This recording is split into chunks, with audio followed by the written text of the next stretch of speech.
also from the Honorable Laila de Lima, I move that we terminate the consideration of the budget of the office of the President. I second the motion. I second the motion. There is a Objection. motion and duly seconded. Objection. There's an objection. Mr. Chair, may I be allowed to explain my objection? Please proceed. Maraming salamat, Mr. Chair. Mr. Chair, now of all times is not the time for parliamentary courtesy, but for full transparency in the budget process, especially for the budget of the Office of the President. No? Sinimulan po ng Presidente sa kanyang SONA ang, sabi niya, paglaban sa corruption at pagreforma sa proseso ng pagbabudget. Nagbanta pa nga siya na handa daw siyang magkaroon ng reenacted budget, no, kung hindi babaguhin ang proseso ng pagbabudget. So bakit ngayon ay pinipigilan natin ang pagbulatlat sa buong budget ng Office of the President, no? Napakarami pong mga tanong na kailangang sagutin ng Office of the President mismo. Dapat ng Presidente mismo. Kaya lang, the closest we can get here is the Executive Secretary. Kaya hindi po, kahit sabihin po, sa plenaryo nyo na lang tanungin, dito lang po tayo magkakaroon ng pagkakataon at maririnig ng publiko ang direktang pagsagot ng Office of the President mismo through the Executive Secretary. No? At napakarami pong mga issue na dapat erase, na humihingi ng kasagutan. Unang-una na sa budget mismo ng Presidente, yung confidential and intelligence funds. 4.5 billion pesos po ang nasa budget ng confidential and intelligence funds ng Presidente. Binulatlat po, alam natin lahat, ang confidential funds ng Vice President at nakita natin doon, Mary Grace Piatos, no, mga peking resibo. No, kailangan pong makita rin at marinig ng taong bayan kung baka meron ding Mary Grace Piatos ang confidential and intelligence funds ng Office of the President. Kung wala, di dapat walang ikatakot sa pagtatanong. No? Pangalawa, narito po ang NTF-ELCAC at napakarami po nating issue at ang mamamayan ay may maraming issue sa NTF-ELCAC. Human rights violations, nagpapatuloy na human rights violations. Kasama na yung tuloy-tuloy na red tagging pa rin ng NTF-ELCAC sa kabila ng Supreme Court decision na nagsasabing mali yan at dapat itigil. No, ang nagpapatuloy ng mga extrajudicial killings, pagtakip sa mga aktivista at mamamayan, mga violations of our IHL law, kasama na dyan yung pagbobomba sa mga civilian communities at pandarahas, no, violations of ordre combat, no, yung mga hindi na nakakalaban na mga rebelde, no? Nandiyan din mga tanong kaugnay halimbawa sa President Social Fund. Off budget po ito pero 7 billion pesos po ito. No, kailangan ding makahingi tayo ng paliwanag kung paano ito ginagastos ng presidente mismo. At higit sa lahat po, kailangan pong sagutin ng presidente at harapin ang sarili niyang responsibilidad sa kasalukuyang issue ng malawakang corruption sa flood control. No? Sinertify as urgent po ni Pangulong Marcos ang tatlong budget sa ilalim ng kanyang termino, no, 2023, 2024, 2025. Dahil dito pinirmahan din niya ang mga GAA, no? Sa mga budget na ito, umaabot sa walang kapantay na 1 trillion pesos halos ang pondo na binuhos sa flood control projects. Ito ngayon 1 trillion pesos, no? 2 beses na mas malaki kaysa sa kabuuang binuhos ng 6 na taon ng Duterte administration 6 na beses na mas malaki kaysa sa inilaan para sa flood control ng nakaraang Aquino administration. Kaya po kung may walang kapantay na pandarambo ngayon na nagaganap sa flood control, ito ay dahil sa walang kapantay ang pondong ibinuhos sa flood control projects ng Marcos Jr. administration. No? At totoo ang malaki ang responsibilidad ng Kongreso, House and Senate sa mga insertions ng flood control projects. Pero yung corruption po ay nagaganap sa execution ng budget, sa pagpapatupad ng budget. Executive po ang nag-award ng mga kontrata sa mga kontraktor. Sila po ang nagbabayad sa mga kontraktor kahit pa may ghost project yan. No, kaya po nasa kapangyarihan, responsibilidad ng presidente na bantayan at pigilan ito. Kaya kailangan po itanong natin, ano ba ang ginawa nyo para mapigilan ang nakikita natin ngayon, pambihirang pandarambong na nagaganap sa ngalan ng flood control projects. No? Kaya po, as a last point, Mr. Chair, kaya po tayo tumututol, the parliamentary courtesy that is being extended now is simply a courtesy. No? Ibig sabihin nun, pwede pong i-waive ng Office of the President ang courtesy na ito at pwede niyang piliin na sagutin ang mga katanungan katulad ng mga katanungang nabanggit ko. Kaya dahil po dyan, mariing tumututol po tayo sa motion na i-terminate at pigilan na ang interpellation ng budget ng Office of the President. Maraming salamat. Mr. Chairman, Thank you very much, DML Mr. Chairman, Tino. I will now Mr. Chairman, recognize on the part of the majority, Deputy Speaker D. Please proceed. Mr. Chair, on the part of the majority, in line with the long-standing tradition of extending institutional courtesy to the office of the President, I move to terminate the budget deliberations on the proposed budget of the office of the President without prejudice to the Constitution, to the constitutional authority of Congress to review, amend, or deny any item in the General Appropriation Bill. So I move. Second the motion, Mr. Chair, I So object. there is a motion on Mr. part Chair, of the since there is majority. objection on the Mr. Chair. table, Seconded. Mr. Chair, point of order. And Point of order, Mr. Chair. yes, the Honorable It is, Mercado. With due respect to everybody, it is in our rules, Mr. Chairman, that we have to have a process, a procedure. This is a budgetary hearing. And we have a procedure that that we have to comply. The first to ask or interpolate is the minority. The second is the independent, and the last will be the majority. I therefore claim that rule on procedure that we have for purposes of orderly discussion, we have to be mindful of our rules and implement this rule, Mr. Chairman. Mr. Chairman. The Mr. Chairman, point of manifestation order. of the Honorable Mercado is well Yes. taken, but we have a pending motion. Yes. Move for the previous question, Mr. Chairman. Let's resolve it. The point Mr. of Chair. order is not taken because we have a pending motion, and this is part of our rules. Mr. We shall Chair, now- if I may just discuss on also a point of order, because there is an objection to the Mr. Chair, motion, we should and we first already rule on the discussed po standing the motion content before of the entertaining objection. any other motions or questions. Let's rule first on the standing motion. So there is a motion on part of the minority and the majority, duly seconded, and there is an objection. We will now vote on the motion. Point of order, Mr. So, Chairman.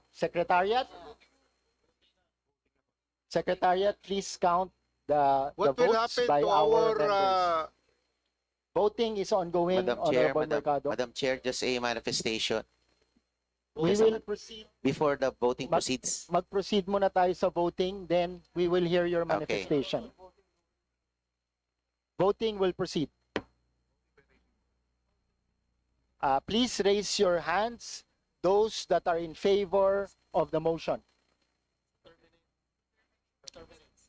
Motion to terminate the budget hearing of the Office of the President. Please raise your hands. In favor.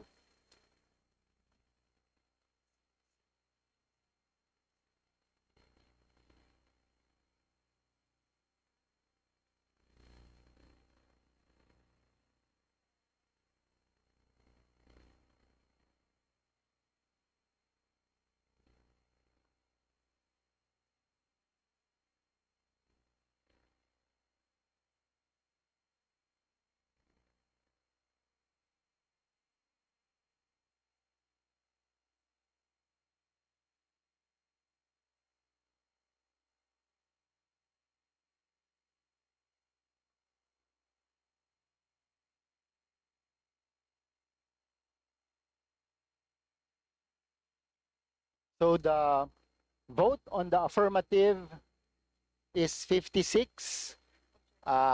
Those that are not in favor of the motion, please raise your hands.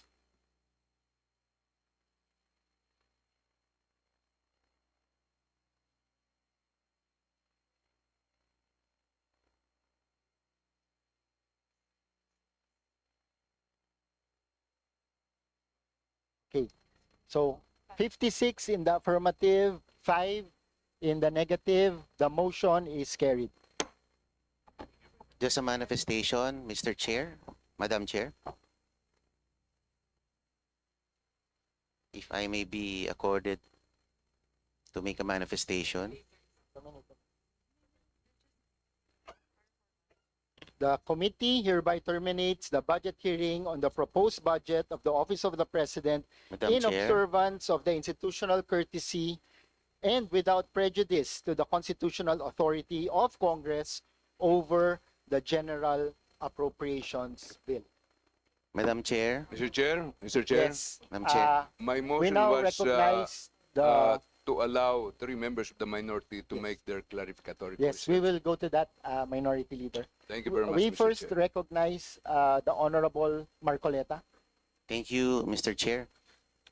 Gusto ko rin po sanang pagbigyan ang mungkahi ng ating naig naman yung pong ating pag-extend ng parliamentary courtesy sa ating Pangulo. Maganda po sana yon kung meron po tayong patas na aplikasyon ng tradisyon na ito. But let me just refresh the memory of our colleagues here. For 2 consecutive years, we have broken that tradition of parliamentary courtesy nung atin pong we have tremendously scrutinized the OBP budget. Ngayon, sabi po nga po ng ating colleague na si Congressman Tino ng DBCC budget hearing, what is sauce for the gander should be sauce for the goose. Sabi po ni, I have to acknowledge Representative Kimbo also, sinabi niya sa akin kanina yon. There should be fair application of the rules.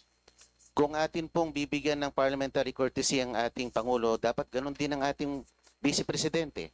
Otherwise, we do not accord both offices. Dapat po ganun lang.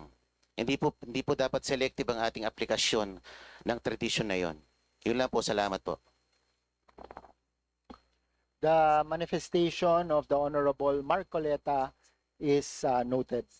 Mr. Chair, Minority, Mr. Chair.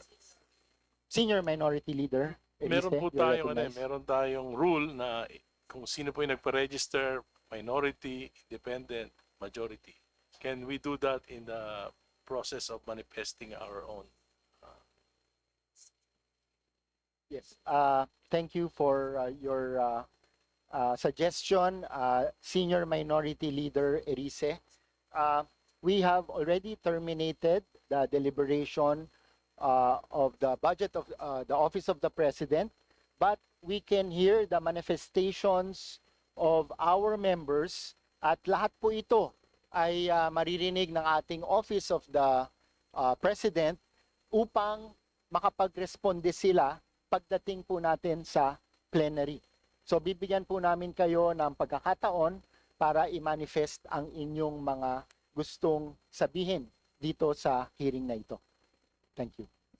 Mr. Chairman, I would like also to reserve my manifestation. Noted, Honorable Mercado.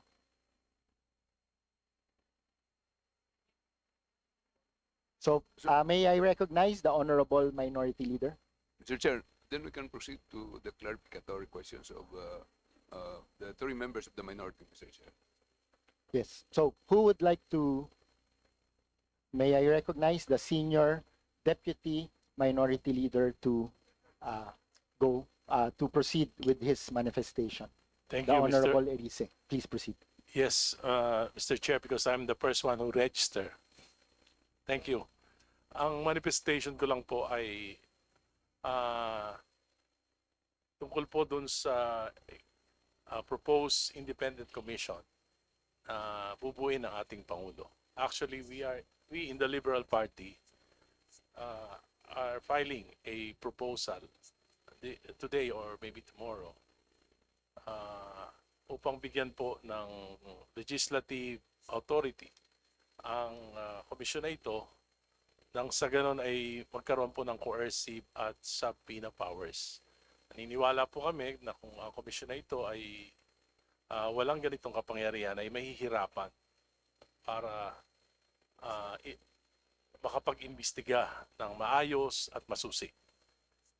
So, hinihiling po namin na sana itong panukalang batas na ito ay masertipikahan ng ating Pangulo kung seryoso tayo dito sa pag-iimbestiga na ito. Gusto ko rin pong i-manifest na hindi lang po dapat siguro yung korupsyon sa flood control ang ating imbestigahan, kundi po yung korupsyon sa sanhi ng flood control, ng floodings dito sa Metro Manila. At yung walang tigil pong korupsyon sa paghakot ng mga basura ng mga local governments at ng mga contractors ng paghakot ng basura. Ganon din po yung ating mga dam sites na yung pong basura ay napupunta na po sa ating mga ilog at karagatan dahil din po sa korupsyon. I think we owe to our people that we really investigate this matter, not only the flood control but also the poor solid waste management by local governments and the Metro Manila Development Authority. Yun lamang po. Salamat. Okay, maraming salamat, Senior Deputy Minority Leader Erice. At nakita ko po yung ating mga kasama sa Office of the President are taking notes. Nang sa ganoon pagdating sa plenary ay masagot po yung inyong mga queries and clarifications. Next, may we call on the Honorable Rene Co for her manifestation. Thank you, Mr. Chair. I'd just like to open na similarly we objected to the carrying over of the motion granting interbranch parliamentary courtesy sa scrutiny ng Office of the President budget. It is because aside from I also agree with the arguments that are put forth by Representative Tino, ang executive mismo na rin and Office of the President mismo ang nagsabi na kailangan ng overall review of the budget. Hindi lang po ito sa DPWH, pero binubukas po ito sa buong 2026 NEP budget. At bilang mga representante ng mga mamamayan, ginagawa namin yung aming duties kung saan nagpa-participate at nagli-lead din ng gantong review, which must include po yung Office of the President. Wala pong rason kung bakit mag-extend po ng gantong klaseng courtesy at a time when spending in the government is undergoing intense public scrutiny and even outrage over the recent and discoveries on systemic corruption. I'd also like to point out na maraming instances po or there are several instances in the past that this courtesy was waived po, specifically on the most recently in the deliberations of the 2025 budget of the Office of the Vice President. And even yung budget po ng Office of the President for fiscal year 2021. But we were able to provide and compound questions po, and the Executive Secretary and the staff of the Office of the President were able to provide answers. Meron pong historical precedent for the waiving of this courtesy, and may historical precedent po ng pagsagot po ng Office of the President and Office of the Vice President sa mga tanong tungkol sa mga gantong klaseng mga katanungan ng bayan. And lastly po, no, even though we were provided the opportunity to provide a manifestation, magiging glaringly silent po yung buong proceedings sa bahagi ng civil society organizations who in the course of the different budget hearings and briefings ay pwede silang makapagbigay ng mga katanungan at may entertain ito. Right now ay walang ganong opportunity or avenue. And that's why beyond yung sa aming discussion ay gusto rin namin maging totoo doon sa ating promise ng full transparency and accountability sa gantong klaseng commitment, but through being open to scrutiny, being open to these questions, and then providing answers to the public.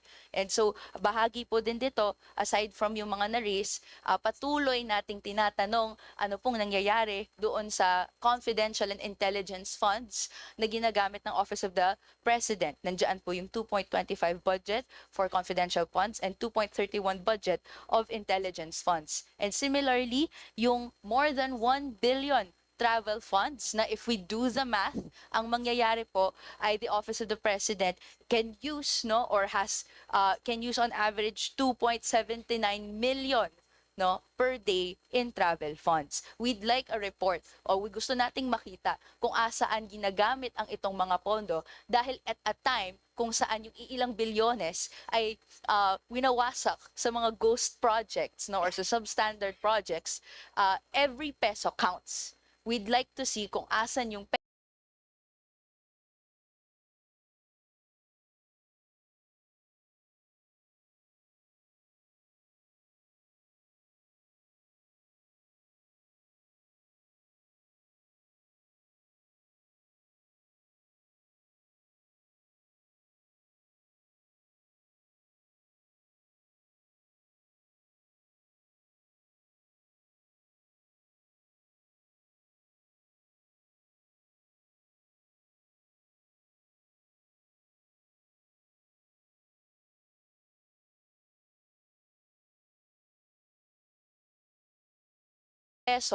na ginagamit ng Office of the President na directly in charge dito po sa iba't ibang mga infrastruktura or gagamitan ng fund na ito. That is all for our questions, and again I repeat my standing objection doon sa pagkakaroon and pag-afford po ng courtesy at a time of intense public scrutiny of the spending of government. Mr. Chair. Mr. Chair. Thank Mr. you Chair. very much, Honorable Rene Co. Mr. Rest Chair. assured na lahat ng inyong queries and questions will be answered come plenary ng budget ng Office of the President. Mr. Chair. Mr. Chair. May we recognize on the part of the majority, Kong Chairman Pepito Alvarez? Yes, I'd just like to take this opportunity kasi nandito si Executive Secretary Bersamin na yung mga sinasuggest natin few days back ay wala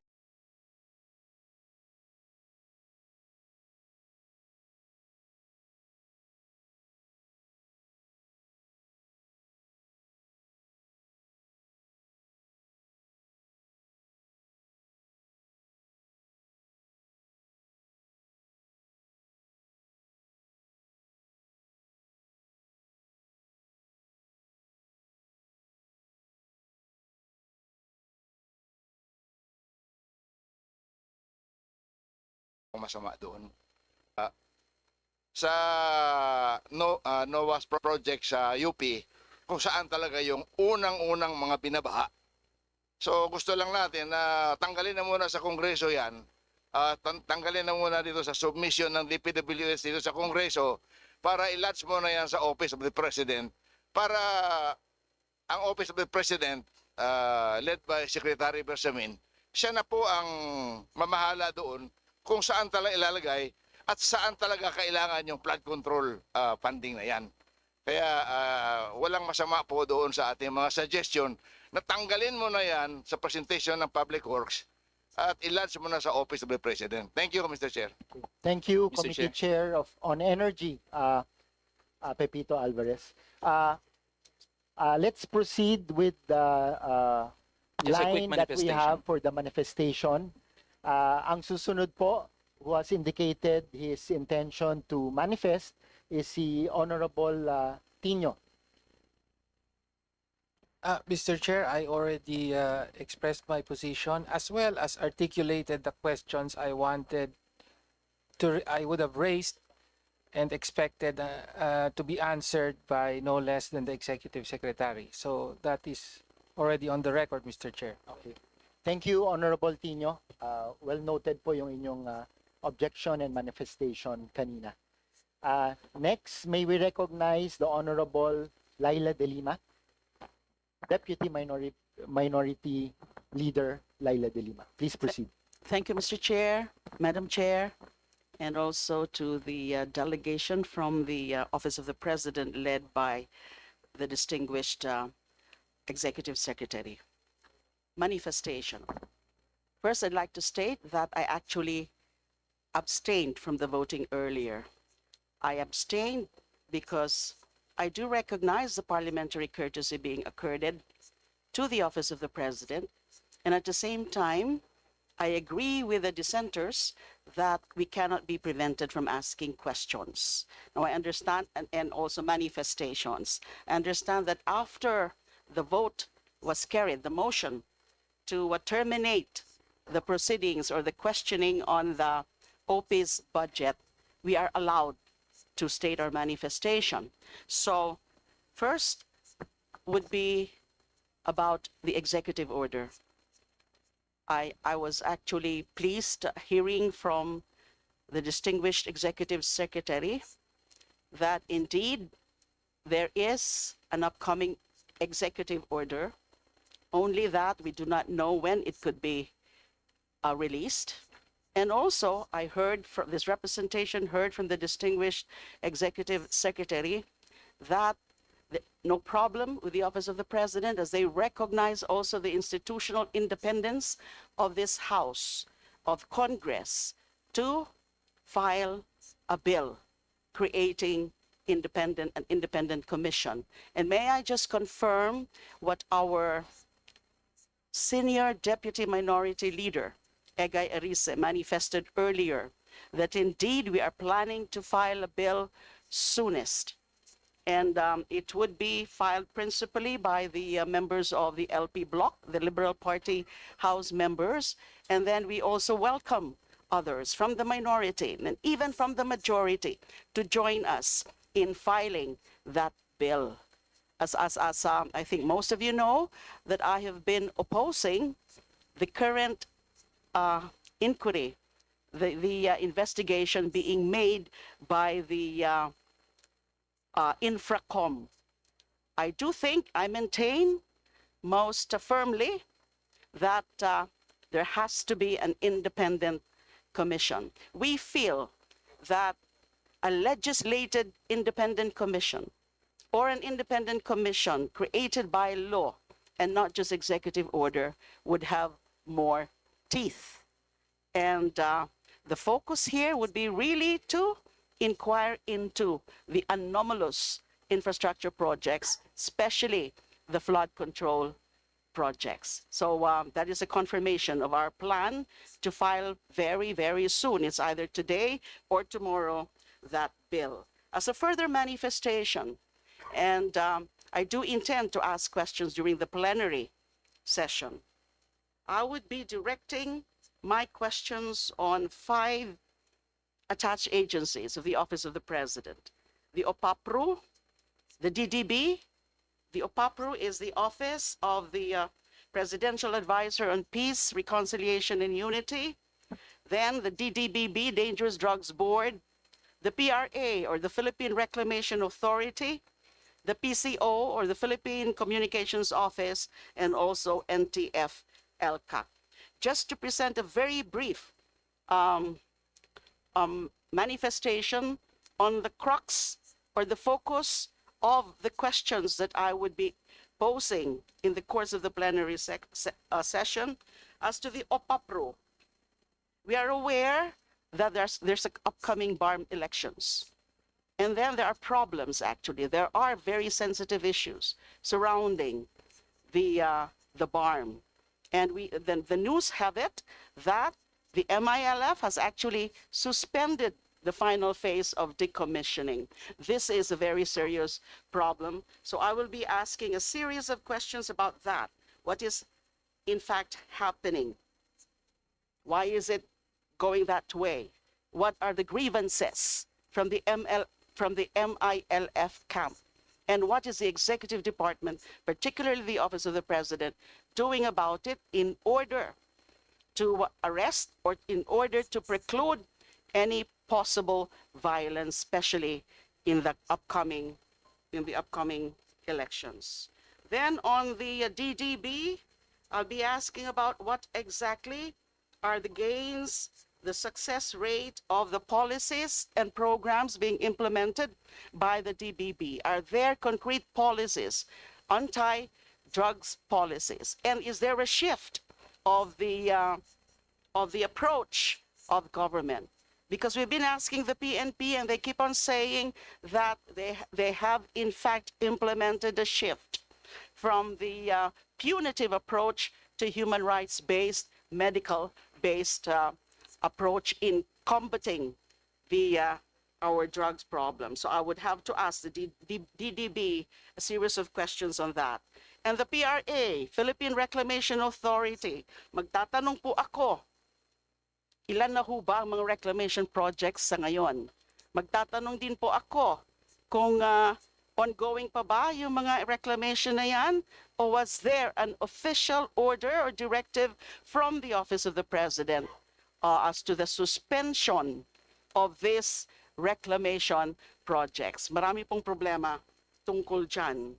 And then the PCO, I would actually have to ask questions with respect to alleged PCO corruption revealed by PTV4 anchor Mike Abe. Meron po siyang mga dinisclose, meron po siyang mga inexposed na alleged irregularities and anomalies within the PCO or the Philippine Communications Office. And of course, the NTF-LCAC, I share the sentiment of Representative Rene Co that bakit po taon-taon ay dinadagdagan ang budget ng NTF-LCAC. Ganon din po for 2026. I am not convinced that NTF-LCAC would be receiving substantial budget. At aalamin din po natin ano ang pinakapolisiya ng NTF-LCAC about yung red tagging. Because red tagging has always been attributed to that task force, to the NTF-LCAC. So yun po ang mga nais kong itatanong in due time, especially in the plenary session. Maraming salamat po. Thank you. Maraming salamat po, Deputy Minority Leader Laila de Lima, for your manifestation. And the last to give his manifestation, may we call on the Honorable San Fernando.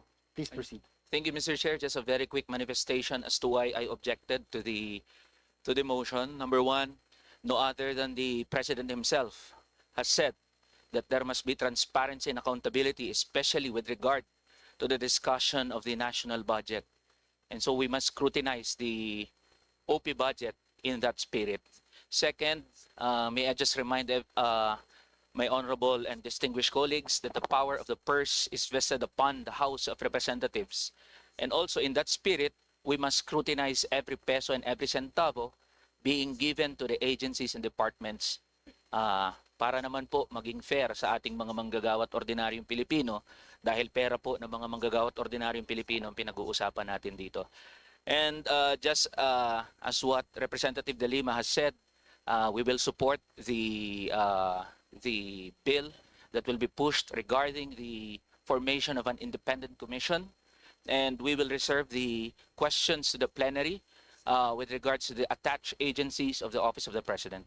That's all, Mr. Chair. Thank you.